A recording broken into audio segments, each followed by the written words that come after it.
Communication, the foundation of every relationship. And nothing says I'm listening more than a fight at Cheesecake Factory. But times are getting tough in this economy, and we can't always take our displays of public affection outside the house. So allow me to save you a few coins with this Cheesecake Brownie Bites recipe. Moist fudge brownies topped with a delicious cheesecake. There is no shortage of flavor and calories in this dish. And once you come down from that sugar crash, you won't even have the energy to fight. Hell, you might even go to the doctor together.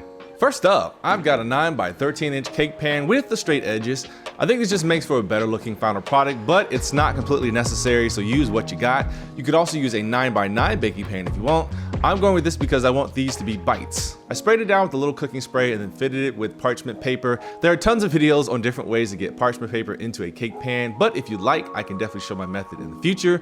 I actually originally planned to show it in this video, but I'm the genius who decided to fold white parchment paper on a white counter, making it near impossible to show what I'm doing. But you definitely want it there because it'll make removing the brownies when they're done so much easier. We'll start with 1 cup of unsalted butter, make sure it's unsalted, and I'm just going to put that in the microwave for a few short bursts until it's almost completely melted.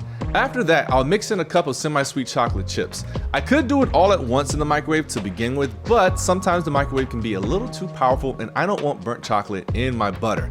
So after about 45 seconds, I was able to melt the chocolate chips and mix it fully with the butter. While it's still hot, dump in 3/4 of a cup of cocoa powder and 1 teaspoon of salt. I use sea salt because it goes well with chocolate.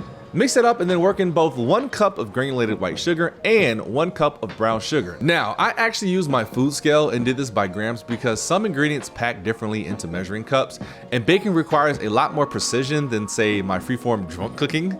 So a recipe can go south really easily with just an extra teaspoon of the wrong thing, so both measured out to 200 grams each. But if you don't have a food scale, just, pack everything into your measuring cup and take a knife and scrape off the top so it's even. We're just trying to get as close to a cup as possible. Mix in also 2 eggs and 1 egg yolk, along with 1 tablespoon of vanilla extract, and finally 1 tablespoon of coffee. I use this Starbucks nitro brewed black coffee, and for those of you who are worried about this particular ingredient, do not worry, you will not taste the coffee. It simply wakes up and enhances the chocolate taste in the brownies. Similar to how mustard powder enhances the cheesy taste you get in mac and cheese.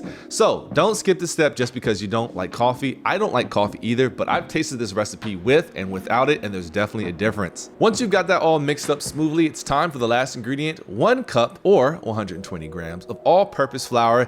This is also the point where you could mix in things like nuts or candies or additional chocolate chips. It's all up to you. Once everything was mixed well, I removed about 1 cup's worth of batter to use later for our chocolate swirls. The rest I poured into the parchment paper. I let it self-level for a little bit as much as it could, and then I used a spatula to smooth and even it out. That takes care of the fudge layer. Now for the cheesecake part. In a stand mixer, I'm adding 16 ounces of cream cheese. It should be room temperature, but if not, give it about 4 minutes in the stand mixer at medium speed, and it should soften up pretty nicely. Then lower the speed and add 1/2 cup of white granulated sugar, a pinch of salt, and 1 tablespoon of vanilla extract. Lastly, add in 2 whole eggs, but 1 at a time, waiting for the first to incorporate before adding the second. Scrape the sides of the bowl to ensure you're getting all that cheesecake goodness, and at this point, maybe just a few minutes till everything looks mixed and smooth. Pour the cheesecake mixture on top of the brownie mixture. It should also level out, but don't be afraid to get a spatula in there and spread it all out. Next, I took the reserved brownie mix we made and added enough hot water to where it became pourable out of a tiny squeeze bottle.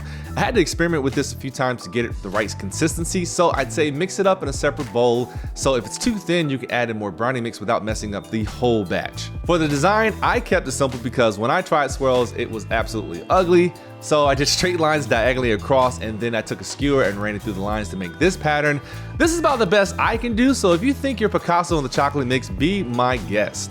Put the cheesecake into a 350-degree oven for about 35 minutes, then turn the oven off and let it sit in there for another 30 minutes. Now, as you can see here, what sucks is I had a perfectly good looking cheesecake, but then the side of the parchment paper fell down and messed up my top. But it don't mean it won't taste good, so I guess who cares. You'll know your cheesecake is good when the edges pull from the sides. The rest in the oven and then a rest on the countertop allows for the cheesecake to cool down gradually and not crack. I let it rest on the counter for another 2 hours, and then I wrapped it in saran wrap, which I realized the saran wrap was not wrapping properly, so then I threw some tinfoil on it and I popped it in the fridge to go overnight, which brings us to now. All right, the moment of truth has come. I let my cheesecake brownies sit in the fridge overnight just to make sure they are super set. But I imagine if you cook this earlier in the day, 6 to 8 hours, you know, between room temperature and the fridge, it should be fine. I really just didn't want it to crack, which is a common problem. And I'm sure there are a ton of bakers out there screaming at the top of their lungs because I didn't do a water bath or any of that other stuff that I read that people do for cheesecakes. Leave it in the comments below what I could do better. Still kind of upset over my little messed up area here that happened with the parchment paper folding down, but whatever. Can't be a perfectionist today. So, here comes the fun part. Let's see if we can get this bad boy out of here. Oh yeah, that's good. So I'm just loosening all the sides and should come out just like that. Boom, no resistance. We'll take down our sides. I am liking what I am seeing. And voila! I am happy with that. Smells good, looks good. Let's cut into it. Get it cut up into squares now.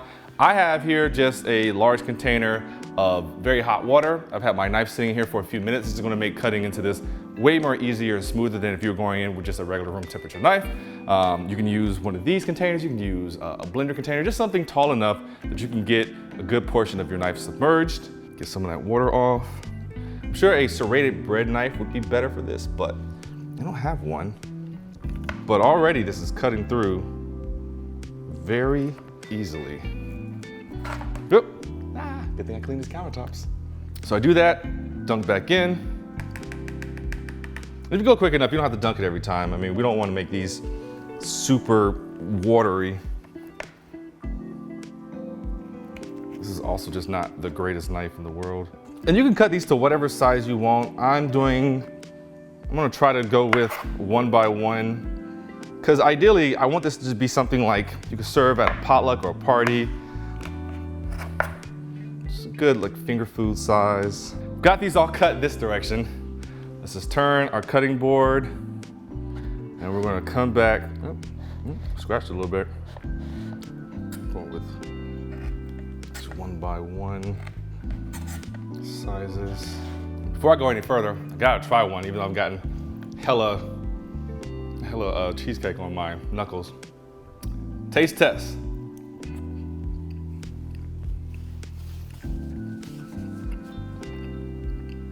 And good. My initial fear is always because I can't see the brownie underneath, obviously the cheesecake layer, that, you know, it would burn or overcook. And it's crazy. It has like, that's hilarious, look at that, it came right off. It has this slight crunchiness to it that's really, really good. Like, I would almost be like, oh man, oh no, I must have overcooked it, but I didn't. Like, it's still soft and gooey and fudgy. It's got a little bit of crisp on the bottom of it that I really, really like. I don't know if that's a product of me leaving it in the oven for that extra 30 minutes or what, but I like it. Go ahead and get the rest of these cut up. Oh, these are gonna be great. I'm gonna snack on these all week. I'm doing sober October, and whenever I do these sober months, my taste for sweets goes up hella a lot. And so this is definitely going to help in those cravings. And seriously, I'm not joking when I say, for those of you out there who bake a lot, please in the comments, leave me tips and tricks, because I don't bake that often, mainly because baking requires such precision. And sometimes, especially like with me, like drinking and stuff like that, like precision goes out the window. So I've always just kind of resigned to, that's for somebody else to take care of. But I wouldn't mind learning the tips and tricks of how to make some great baked goods. And hey, if you like what you saw today in some of my other videos, please feel free to donate to our Patreon, $1 a month. The link is in the description below. It goes a long way in helping us keep this channel going, paying for the recipes and things. And that is all of our cheesecake brownie bites. And even though I'm not drinking this month, you can still put some Baileys on ice, maybe even some Baileys on ice with a little bit of vanilla absolute vodka. Goes a long way, feels extra, extra good, and pairs very well with these brownie bites. So I will see y'all here next time. Oh, yeah. Very good.